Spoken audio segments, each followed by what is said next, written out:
G'day everyone. Today I'll be running through a tutorial and gameplay of my project for A3, Constellar Conquest. It is a strategy and luck-based game, as most TCGs are. It is a Western and Chinese zodiac-inspired TCG that integrates the lore and mythology of both cultures, with the Western zodiac's international influence on astrology and horoscopes, as well as the Chinese zodiac's iconic story of how the calendar came to be. So, Constellar Conquest has three collectible tiers. These are distinguishable by the borders of the card designs. This includes the silver foil, the golden foil, and the holographic.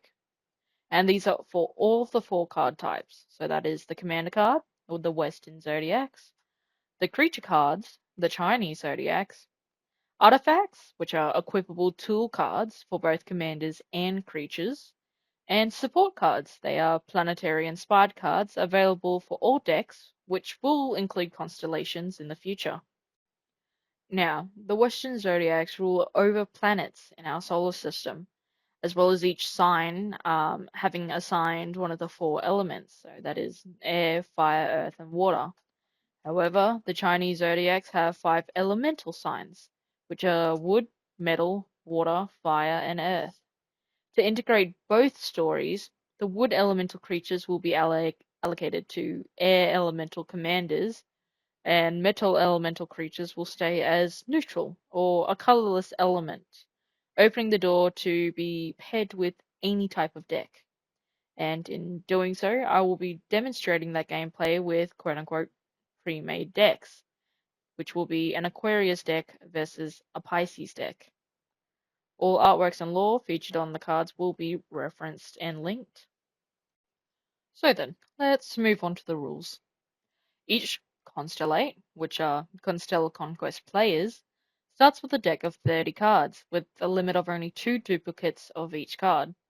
Although for commander type cards, which are usually limited to only 1 to ensure optimal play and fairness, but duplicates are allowed. With a starting hand of 6 cards, both players set up their fields, placing a commander or creature card in the Vanguard zone and the reserve zones. And the objective of the game is to claim 4 points, creature cards being worth 1 point and commander cards being worth 2 points. This is achieved by reducing your opponent's card's HP stat to 0. At the beginning, flip a coin to decide who goes first. Then, every turn, draw a card. A singular elemental energy is allocated to commander and creature cards by the player, unless a card is played that states otherwise. In this case, I have substituted the EE, or the elemental energy tokens, for beads in the rapid paper prototype. EE attack costs for commanders and creature cards are easily readable and simple to follow. Attack an opponent's cards in their vanguard as so, and the opponent chooses which card to absorb the damage with. In the physical demonstration, cards that are attacking have been turned to the side to represent the state of play. Cards in the reserve zone, they can't attack or block, however they can be healed if a card is played with that condition. Reserve cards remain immobile unless a card from the Vanguard is defeated and transferred to the black hole, which in this case is the exile zone.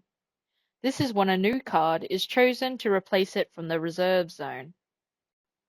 Unique conditions can come from commander abilities, artifacts, or support cards.